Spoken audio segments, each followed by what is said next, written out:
Now, Finance Minister Tito Mboweni has tabled a supplementary budget review which was spurred on by the coronavirus. With the Eastern Cape having one of the highest unemployment rates in the country, it has suffered even further since the lockdown was announced by the president in late March. With the auto industry being a strong economic driver, the budget likely to resuscitate its economy that's based on agriculture. Our reporter Busisiwe Jemsana-Mantashe is with Mingiri Kapingura, an associate professor in economics at the University of Fort Hare, for reaction to this budget. Busisiwe, it is a budget that many had certainly waited for. Let's hope it answers a few questions for some people as well. Are you getting a sense that many are at least happy with what the minister had brought about? Well, Arabile, I don't know about you, but all I could hear was debt, and more debt. I guess, though, it speaks to the situation that the country finds itself in, that we're a country that is already in debt, and now moving forward, we still need to make more debt to try and get the country out of the sticky situation that it finds itself in. But emphasizing there, the minister saying that we must be careful in our spending, not to find ourselves with our backs against the wall where we are unable to pay the debt that we owe. Of course, the implications of these debts that the country keeps making is that we pay more in interest, and we should guard against not making debts that will really see us in a situation where we're unable to move monies to what is more important in other critical areas of the country, like education, investment. Of course, our economy not looking good at all. And the people we've been talking to, Arabile, also saying that things are not looking good. But hey, who am I? I've got a prof here right with me who is an economist at the University of Fort Hare. Prof, thank you so much for your time. What did you make of the minister's supplementary budget? Thank you, Busi. Well, my take on what was presented by the minister, I would say that I was expecting much, but there wasn't much which was said. What I saw there was the minister painting a picture of where the country is and how bad things will be as we go forward, because he raised the issue of, the GDP to debt ratio that is very high. And, where we've got such a situation, it makes it so difficult for a country to save. In other words, we are spending more which we do not have. So in the event that we've got maybe problems coming up in the future, we won't have anywhere to fall on. So it makes the situation so bad. And in his speech, did you see or get a sense of where to from here? The picture is not good, yes, but did you get a sense of there's a direction afterwards, a light at the end of the tunnel? Well, I would say much as they are trying to do, as much as they can, to ensure that we move out of the position in which we are in. He spoke about the issue of, investing in infrastructure, supporting businesses' investment, and so forth. So I would say maybe going forward we may find ourselves, in a better position. But there wasn't much. There wasn't much which was said. But as it was mentioned that this was just a supplementary. Yeah, nothing much was said about, where are we heading. Of course, the Eastern Cape is no unique to other provinces, but we can't run away from the fact that one of the poorest provinces in the country, we were already struggling. So in terms of business, the minister spoke of a business restart in terms of the loans. Do you see that working for businesses in the Eastern Cape, especially those who were hard hit by the COVID-19? I believe so.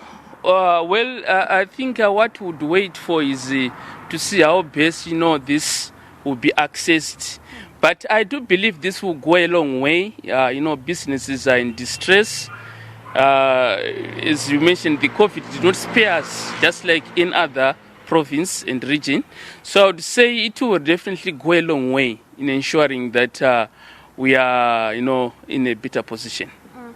Lastly, Prof, how would the minister then or the executive structure a way forward in the situation that we are in, where there's debt, where you need money to finance businesses, of course, to try and resuscitate the economy of the country? How would one do it right to make sure that we don't fall deeper into the trap? Yeah, I would say, it's a bit tough in that given the circumstance in which we find ourselves in, the country's low levels of savings. So to talk of, falling on any other or talking of any option available to us, it's a bit of a challenge. I would say maybe the best is to look at, reprioritizing, expenditure. Looking at where we are, how best can we reprioritize what we have. I think that would be the best, because as I mentioned earlier that we spoke about the issue of, borrowing, where our debt to GDP ratio is very high. If it continues to go higher, it makes the situation so bad. When you talk about what we have, unfortunately, we are seeing what we have slipping through our fingers, our hands, because we're talking now about ADCON, big businesses that are issuing retrenchments, notices to its workers. How do you then deal with the situation where what we have is not enough, and yet post-COVID-19, what we have might not even be there?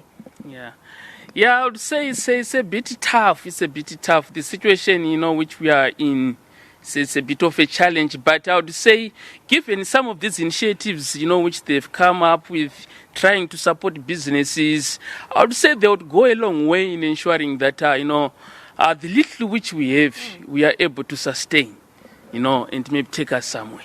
And lastly, before I let you go, Prof, this does not only speaks to government, but each and every one of us. What does one do as individuals to try and make sure that we deal with the situation? I would say let us be positive. We try and support, our authorities as much as we can. Instead of at times just criticizing, let us be there also to give, constructive, criticism, chip in the way we can to ensure that we support our authorities as possible to ensure that, their job becomes easier.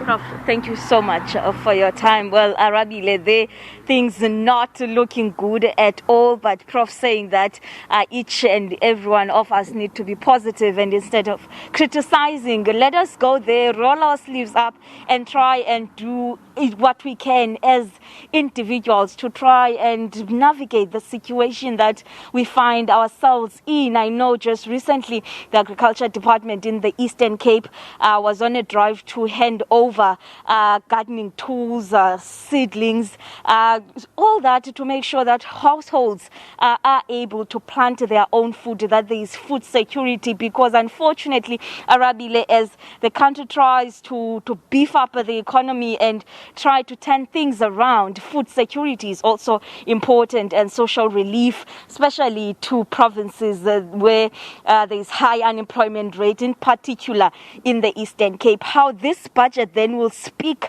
to businesses, especially those who have been hard hit, who have nowhere to go, it remains to be seen. Of course, we did hear the minister saying that even those who make a turnover of over 300 million rand will be able to benefit from the business loan that they tend to introduce. We'll see, because we know that from now onwards there'll be close oversight and monitoring, especially with those monies that are being taken and being invested more on local government and national government. How then that will work, because sometimes the problem that the country faces is the implementation part. But we are waiting to see how this will all pan out, and how the country will get out of the situation it finds itself in. Of course, we continue to emphasize that people must keep that social distancing, wash their hands regularly, and stay at home if there's no